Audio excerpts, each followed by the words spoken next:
সময় ৭২-এ আপনাদের সবাইকে স্বাগতম। ২৫ কোটি টাকা দুর্নীতির দায়ে গ্রেপ্তার হলেন হাসনাত আব্দুল্লাহ এবং আসিফ মাহমুদ।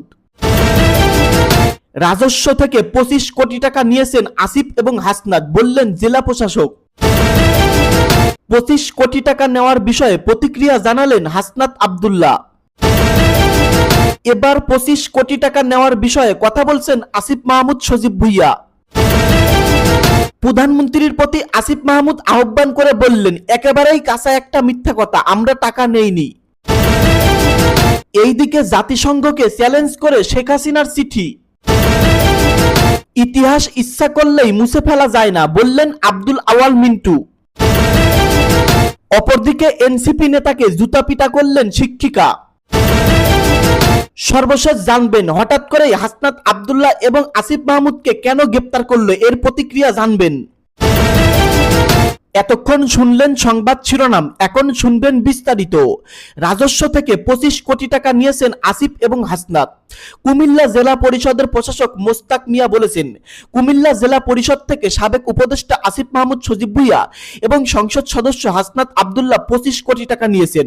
জেলা পরিষদের রাজস্ব থেকে এনসিপি মুখপাত্র এবং সাবেক উপদেষ্টা আসিফ মাহমুদ সজীব ভুইয়া ১৫ কোটি টাকা এবং এনসিপির দক্ষিণাঞ্চলের মুখ্য সংগঠক ও কুমিল্লা ৪ আসনের বর্তমান সংসদ সদস্য হাসনাত আব্দুল্লাহ ১০ কোটি টাকা নিয়ে গেছেন। তারা বৈষম্য বিরোধী রাজনীতির কথা বললেও বাস্তবে তাদের মধ্যে এটা ছিল না। শনিবার ৩০ মে কুমিল্লার শিল্পকলা একাডেমিতে বিএনপির প্রতিষ্ঠাতা শহীদ রাষ্ট্রপতি জিয়াউর রহমানের ৪৫তম শাহাদাত বার্ষিকী উপলক্ষে আয়োজিত আলোচনা সভা ও দোয়া মাহফিল অনুষ্ঠানে তিনি এসব কথা বলেন। অনুষ্ঠানে বিশেষ অতিথির বক্তব্যে মোস্তাক মিয়া বলেন, আমার জেলা পরিষদের নিজস্ব রাজস্ব থেকে মুরাদনগরের আসিফ মাহমুদ ১৫ কোটি টাকা নিয়ে গেছেন। আরেকজন হাসনাত আব্দুল্লাহ, তিনি নিয়ে গেছেন ১০ কোটি টাকা। এটা হলো সমন্বয়ের অবস্থা। তারা চেয়েছিলেন বাংলাদেশে বৈষম্য বিরোধী একটা সমন্বয়ের রাজনীতি, কিন্তু তাদের মধ্যে সেটা ছিল না। তিনি বলেন, বাংলাদেশের জনগণের ভোটে নির্বাচিত সরকার এসেছে। জনগণের ভোটে নির্বাচিত আমাদের প্রিয় নেতা তারেক রহমান প্রধানমন্ত্রী হিসেবে এ সরকারের নেতৃত্ব দিচ্ছেন। ধ্বংস হওয়া অর্থনীতিকে পুনরুদ্ধারের জন্য তিনি কাজ করছেন। তবে এ বিষয়ে আসিফের বক্তব্য দেওয়া সম্ভব হয়নি। হাসনাত আব্দুল্লাহ বলেন, এ বরাদ্দ স্থানীয় সরকার বিভাগ থেকে দেওয়া বিশেষ বরাদ্দ, যেটা জেলা পরিষদের মাধ্যমে ব্যয় হয়েছে। দেবিদ্বারে ৫ কোটি টাকা দেওয়া হয়েছে, যেটা এডিপি প্রকল্পের মাধ্যমে দেওয়া হয়েছে। জেলা পরিষদের রাজস্বের সঙ্গে কোনো সম্পৃক্ততা নাই। তিনি আলো বলেন, প্রশাসক রাজস্ব খাত আর বিশেষ বরাদ্দ সম্পর্কে জ্ঞান থাকলে এ কথা বলতেন না। আর উনি এমন ভাবে বলছেন, মনে হচ্ছে টাকা আমরা নিজেরা পকেটে নিয়ে গেছি, অথচ এ অর্থ দেবিদ্বারের বিভিন্ন কাজে বরাদ্দ দেওয়া হয়েছে। একেবারেই কাঁচা একটা মিথ্যা কথা, বললেন আসিফ মাহমুদ সজীব ভুইয়া। অন্তর্বর্তী সরকারের সাবেক উপদেষ্টা আসিফ মাহমুদ সজীব ভুইয়া বলেছেন, কুমিল্লার প্রশাসক প্রথমত উনি একেবারেই কাঁচা একটা মিথ্যা কথা বলেছেন। সেটি হচ্ছে রাজস্ব খাত। রাজস্ব খাত থেকে কারো এলাকায় কোনো ধরনের বরাদ্দ নিয়ে যাওয়ার কারো কোনো সুযোগ নেই। রাজস্ব খাতের বাজেটের বছরের শুরুতেই জেলা পরিষদ ঠিক করে যে তারা কোথায় কতটুকু খরচ করবে। এটা মূলত এডিপির বিশেষ বরাদ্দ। তো উনি এটাকে রাজস্ব খাতের সঙ্গে গুলিয়ে ফেলেছেন। তিনি বলেন, আমি বিএনপির প্রতি এবং তারেক রহমানের প্রতি আহ্বান জানাবো, আপনারা এদেরকে একটু শিক্ষা দীক্ষা দেন। ন্যূনতম লার্নিং প্রয়োজন। এমন লোক দিয়ে আপনারা দেশ বা জেলা কিভাবে চালাবেন? শুক্রবার ৩০ মে রাতে এক ভিডিও বার্তায় এই বক্তব্য দেন এনসিপির মুখপাত্র আসিফ মাহমুদ। এর আগে অন্তর্বর্তী সরকারের সাবেক উপদেষ্টা আসিফ মাহমুদ ভুইয়া বলেছেন, সমন্বয়ক হাসনাত আব্দুল্লাহ কুমিল্লা জেলা পরিষদের রাজস্ব তহবিল থেকে মোট ২৫ কোটি টাকা নিয়েছেন বলে অভিযোগ করেছেন কুমিল্লা জেলা পরিষদের প্রশাসক মোহাম্মদ মোস্তাক মিয়া। এনসিপির এই নেতা বলেন, বাজেটের বরাদ্দ দেয়াকে যদি নিয়ে যাওয়া বলা হয় তবে এটা খুবই ইন্টারেস্টিং। বিএনপির একজন প্রশাসক আসলে নিয়ে যাওয়া এবং বরাদ্দ দেওয়ার মধ্যে পার্থক্য বুঝেন না। এসএসসি পাস কাউকেও যদি এই দায়িত্ব দেওয়া হয় তিনি বুঝবেন রাজস্ব খাত আর বিশেষ বরাদ্দ খাতের মধ্যে পার্থক্য কি। এই খরচের প্রসেসের সঙ্গে উপদেষ্টা হিসেবে আমার বা হাসনাত আব্দুল্লাহর সংশ্লিষ্টতার কোনো সুযোগ নেই। এটা জেলা পরিষদ ডিসির সভাপতিত্বে সবাই সিদ্ধান্ত নিয়েছে এবং ইডেন্টারের মাধ্যমে বাস্তবায়ন করা হয়েছে। উদাহরণ হিসেবে তিনি বলেন, আমি ফেব্রুয়ারি ২০২৫ সালের মাসের কুমিল্লা জেলার পরিষদের মাসিক সভার কার্য বিবরণী দেখতে পারি। সেখানে উপস্থিতির তালিকা, আলোচ্য সূচি এবং চলমান উন্নয়ন প্রকল্প নিয়ে আলোচনার বিস্তারিত আছে। সেখানে বিশেষ বরাদ্দের টাকা কোথায় খরচ হবে তা নিয়ে সিদ্ধান্ত হয়েছে। যেমন সোলার লাইট স্থাপনের জন্য ১,১৪,০০,০০০ টাকা, কর্মহীন অসহায় ব্যক্তিত্বের কর্মস্থানের লক্ষ্যে ৬২ লক্ষ টাকা, ১০৪টি বিদ্যালয় এবং ১৪টি কলেজের আসবাবপত্রের জন্য ২৩ লাখ টাকা বরাদ্দ দেওয়ার সিদ্ধান্ত তারা নিয়েছেন।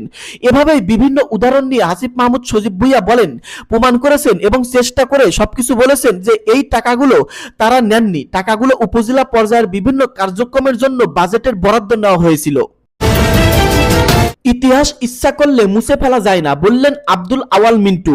পরিবেশ, বন ও জলবায়ু পরিবর্তন মন্ত্রী আব্দুল আওয়াল মিন্টু বলেছেন, ১৭ বছর জগদ্দল পাথরের মতো বসে থাকা স্বৈরাচার সরকারের সময় শহীদ প্রেসিডেন্ট জিয়াউর রহমানের শাহাদাত বার্ষিকী পালন করতে দেয়নি। এমনকি গণতন্ত্রের মা আপসীর নেত্রী প্রয়াত বেগম খালেদা জিয়ার পারিবারিক বাড়ি ফেনী ফুলগাজীর মজুমদারের বাড়িতে জনরোষ পালিয়ে যাওয়া সরকার শেখ মুজিবের জন্ম মৃত্যু দিবস ও ঈদ পশু কুরবানি করে উল্লাস করেছে। ৩ বারের প্রধানমন্ত্রী প্রয়াত খালেদা জিয়ার পৈতৃক বাড়িতে এহেন গহিত কাজ সম্পূর্ণ রাজনৈতিক শিষ্টাচার বহির্ভূত, সুষ্ঠু রাজনৈতিক চর্চায় চপেটাঘাত। তিনি বলেন, বহুদলীয় গণতন্ত্রের মতবাদ উন্মুক্ত করে দেশে অবারিত রাজনৈতিক পরিবেশ করে দিয়েছিলেন শহীদ প্রেসিডেন্ট জিয়াউর রহমান। ইতিহাস ইচ্ছা করলে মুছে ফেলা যায় না। স্বাধীনতার ঘোষক শহীদ জিয়াউর রহমান ইতিহাসও মুছে ফেলা যায়নি। শহীদ জিয়াউর রহমানের ৪৫তম শাহাদাত বার্ষিকীতে শনিবার ফেনীর দাগনভূঞা উপজেলার সরকারি আতাতুর্ক হাই স্কুল অডিটোরিয়ামে মিলাদ ও দোয়া মাহফিলে প্রধান অতিথির বক্তব্যে আব্দুল আউয়াল মিন্টু এসব কথা বলেন।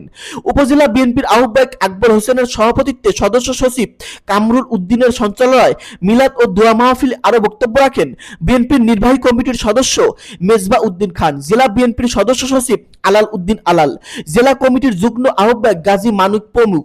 অনুষ্ঠানের শেষে উপজেলার গরিব ও দুস্থদের মাঝে খাদ্য সামগ্রী বিতরণ করা হয়। এনসিপি নেতাকে জুতা পিটা।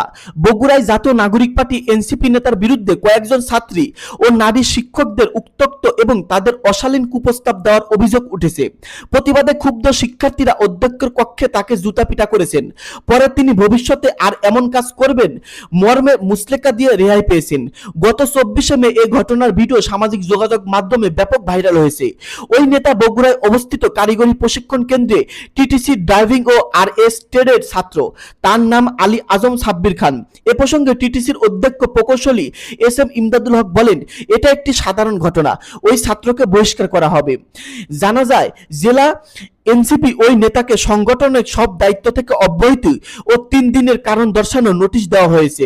অভিযোগে জানা গেছে বগুড়া শিবগঞ্জের দহিলা গ্রামের সেকেন্দার আলীর ছেলে এনসিপি নেতা আলী আজম সাব্বির খান বগুড়ার টিটিসিতে ৩ মাসের ড্রাইভিং ও আরএসি ট্রেডে ভর্তি হন। তিনি নিজের ট্রেডের পাশাপাশি অন্য ট্রেডের অন্তত ২০ জন ছাত্রীকে মোবাইল ফোন ও সরাসরি নানাভাবে উত্ত্যক্ত ও অশালীন কুপ্রস্তাব দেন। শুধু তাই নয়, প্রতিষ্ঠানের অত্যন্ত ৬ জন নারী শিক্ষককেও একই ধরনের কুরুচিপূর্ণ প্রস্তাব দেওয়ার অভিযোগ পাওয়া গেছে। তাকে নিষেধ করলে তিনি তাদের এনসিপির সমন্বয়ক পদে ভয় দেখান। এ ব্যাপারে ভুক্তভোগীরা টিটিসির অধ্যক্ষের কাছে বিচার দাবি করেন। পরে প্রশাসনিকভাবে বিষয়টি সমাধানের চেষ্টা করা হয়। এরপরও এনসিপি নেতা সংশোধন হননি। তিনি প্রতিষ্ঠান ছুটির দিন গত ২৪শে মে অধ্যক্ষের কক্ষে শিক্ষকদের সঙ্গে অসদাচরণ ও চড়াও হওয়ার চেষ্টা করে। এ সময় ক্ষুব্ধ শিক্ষার্থীরা তাকে জুতাপিটা করেন। এরপর ভবিষ্যতে এমন কাজে জড়িত থাকবেন না মর্মে মুচলেকা দিয়ে রেহাই পান। এই ঘটনায় শিক্ষার্থী ও শিক্ষকদের মধ্যে তীব্র ক্ষোভ ও অসন্তোষ দেখা দিয়েছে। নারী শিক্ষার্থী ও নারী শিক্ষকদের হয়রানির সঙ্গে জড়িত সাব্বিরকে আইনের আওতায় এনে তার দৃষ্টান্তমূলক শাস্তি দাবি করেছেন।